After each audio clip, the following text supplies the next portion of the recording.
गलत भ्रांति में रहते हैं कि जो भारत का जो राष्ट्रीय ध्वज है उसमें 3 कलर है, लेकिन आप देख सकते हैं कि ऊपर जो है वो केसरिया कलर है, फिर बीच में सफ़ेद है, उसी के बीच में जो चक्र है उसका ब्लू कलर है और नीचे हरा है। तो हमारा राष्ट्रीय ध्वज है उसमें 3 नहीं बल्कि 4 कलर है। नहीं आती है, और भी लोग हैं। पेंसिल आती है? नहीं जानते। आपको आती है? नहीं आती। बाबूजी आपको आती है? आपको नहीं आती। हमारे तो सबसे बड़े यही हैं।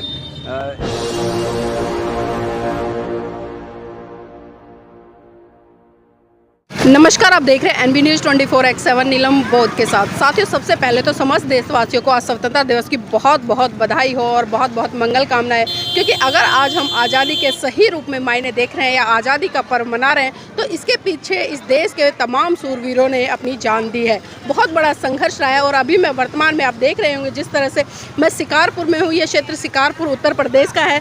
तो अभी मैं यहाँ से गुजर रही थी तो मैंने देखा कि बहुजन समाज के लोग अम्बेडकर जो पार्क है उसमें खड़े हैं। तो इच्छा हुई कि आज जो आज़ादी के मायने हैं क्यों ना इनसे चर्चा कर ली जाए, क्योंकि आज कहीं ना कहीं देख रहे हैं कि आज़ाद तो लोग हो गए लेकिन बहुत सारी चीज़ें हैं जो आज आज़ादी के मायने को कहीं ना कहीं चरितार्थ करती नज़र नहीं आती है। पहले तो मैं इन्हीं लोगों से जुड़ने का प्रयास करूँगी और जानना चाहूँगी कि सही रूप में आज़ादी का क्या महत्व और किस तरह से समझते हैं। आपका नाम क्या है? मेरा नाम अर्जुन है और मैं आपका बहुत स्वागत करता हूं जो आप हमारी आवाज़ को उठा रहे हो। और सबके लिए जय भीम, क्रांतिकारी जय भीम। और अर्जुन, ये जानना चाहूँगी, आज आज़ादी का अमृत महोत्सव आप लोग मना रहे हैं, यहाँ पर खड़े हैं, तो आज़ादी के सही मायने क्या है? आज़ादी के ये है कि स्वतंत्रता, जो हमें फ्रीडम, आज भी हमें समाज के लोगों को दबाया जा रहा है, बहुत ज़्यादा शोषण किया जा रहा है। और इसमें कहीं ना कहीं कोई ना कोई घटक हैं ऐसे जो हमारे समाज को बहुत ज़्यादा बेकार कर रहे हैं।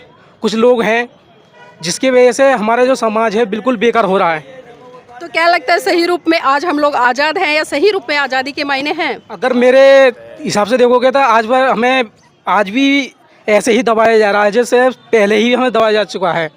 आज भी हमारी कंडीशन इतनी अच्छी नहीं है क्योंकि हमारे समाज को दबाया जाता है। एक ऐसी नज़र से देखा जाता है जो अलग, बिल्कुल। किस तरह से दबाया जा रहा है?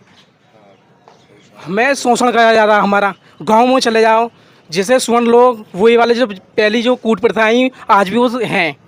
इसमें कहीं ना कहीं हमारा समाज बहुत ज़्यादा पीछे है, पिछड़ा हुआ है। इसके लिए हमारे बाबा साहब ने बहुत अच्छा हमें योगदान दिया है और हम इनका बहुत बड़ा धन्यवाद करते हैं जो हमारे लिए इन्होंने इतना बड़ा कदम उठाया और भारत का संविधान लिखा।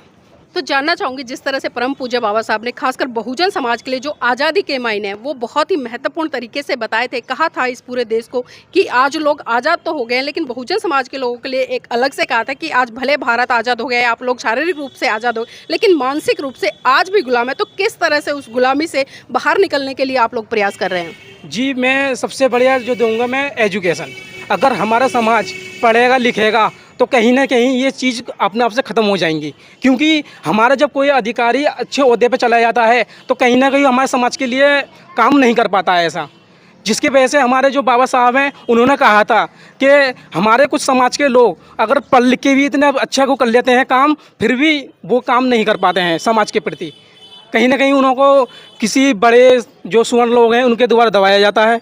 कहीं ना कहीं जो अधिकारी हैं उनको लिए रोक बनते हैं, बीच में रुकावट करते हैं। तो कहीं ना कहीं इसके लिए मैं जिम्मेदार मानता हूँ कुछ ना कुछ गवर्नमेंट की कुरीतियाँ हैं। गवर्नमेंट नहीं कर पाती हमारे लिए अच्छा, यानी हमारे लिए है कानून बहुत सारे हैं पर लागू नहीं है।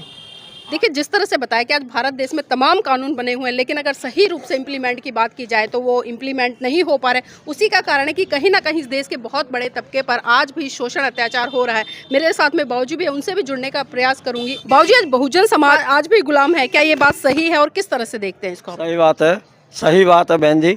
मैं आपके मीडिया के लिए, जो हमारे पत्रकार बंधु हैं, आप जो हमारी बहना हैं, जो आप बुलंदशहर से चल के आई हैं, मैं आपका हार्दिक स्वागत और अभिनंदन करता हूं।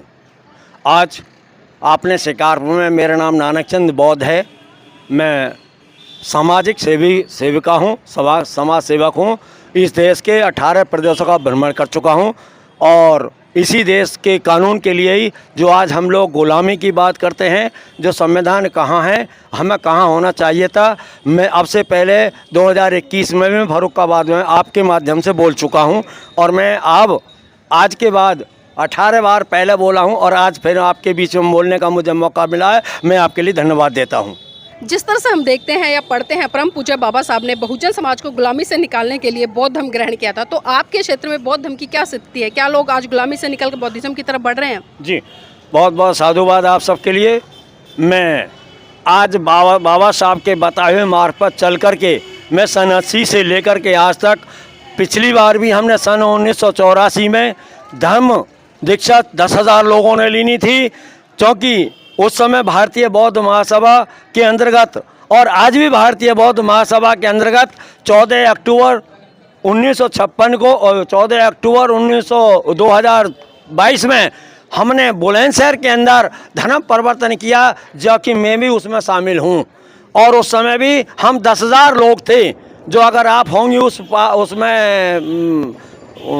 भूर चौराहे पर जो कार्यक्रम होता भंते जी प्रज्ञा रश्मि जी के माध्यम से, उसमें मैं खुद 10 दिन का शिविर मैंने किया है और मैं उसका भागी हूँ। आप बौद्ध धर्म का कोई उपयोगी सिद्धांत बताएं जिससे कि लोगों का कल्याण हो सके। जी जी, भगवान बुद्ध का सबसे बड़ा उद्योग ये कल्याण है कि मानव धर्म ही सबसे बड़ा धर्म है। मानव का कल्याण होगा, सभी धर्म के साथ साथ मानव के साथ साथ ही समाज का कल्याण होगा।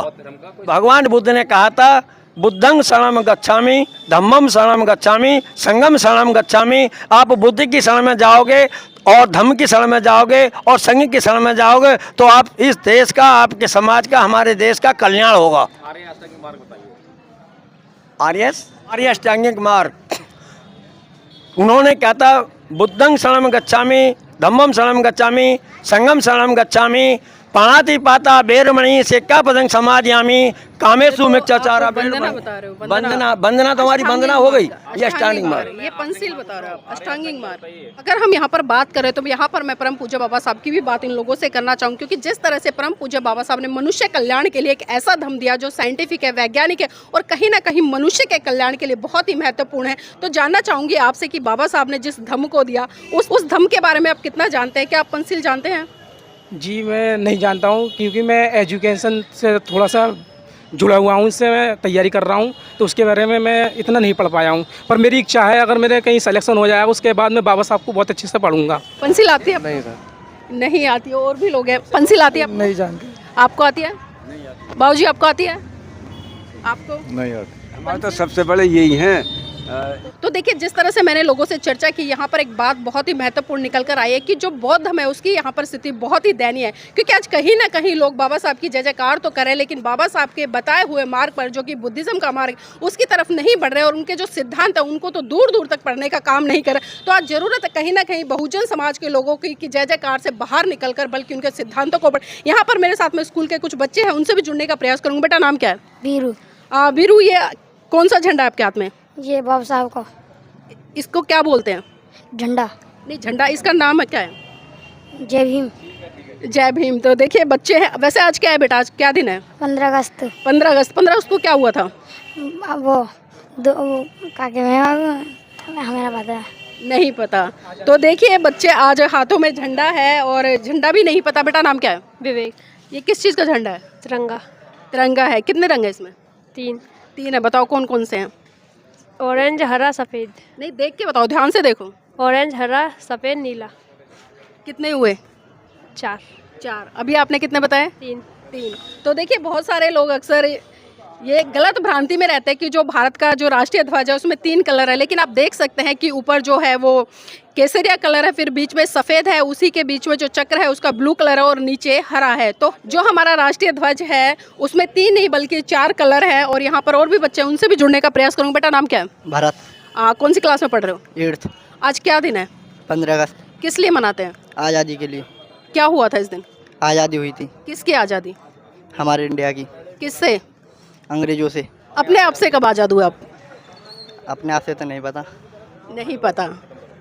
चलिए ठीक है। तो देखिए, यहाँ पर हमने स्कूली बच्चे हैं उनसे भी जुड़ने का प्रयास किया, जो एजेड लोग हैं उनसे भी, और खासकर जो आज की युवा पीढ़ी है उनसे भी हमने जुड़ने का प्रयास किया। लेकिन सही मायने में जो आज़ादी का महत्व है, या जिस तरह से सरकारें बड़ी बड़ी बातें करती है, जिस तरह से सरकारें एजुकेशन पर बात करती है कि हम देश के युवाओं को बहुत अच्छी एजुकेशन दे रहे हैं, या जो लोग आज धर्म के, मैं कहूँगी कि ठेकेदार बने हुए हैं, जो लोग बात करते हैं कि आज कहीं ना कहीं हम बहुत बड़े स्तर पर बड़े बड़े संगठनों को लेकर बुद्धिज्म को प्रसारित करने का काम करें, लेकिन विडंबना है कि संगठन तो बन जाते हैं लेकिन उन संगठनों का जो सही रूप से काम होना चाहिए, धरातल पर आकर लोगों को कैडराइज करना, लोगों को बुद्ध के सिद्धांत देना, बाबा साहब की आइडियोलॉजी बताना, और आज सही रूप में जो भारत है, भारत को कैसे आज़ादी मिली, क्या इस देश के लोगों को आज़ादी मिली तो कैसी मिली, इन चीज़ों पर बिल्कुल चर्चा नहीं करते, लेकिन नाम मात्र संगठन के नाम पर चंदा उगाही कर लेते हैं या फिर छोटे मोटे कार्यक्रम करके वहीं तक सीमित हो जाते हैं।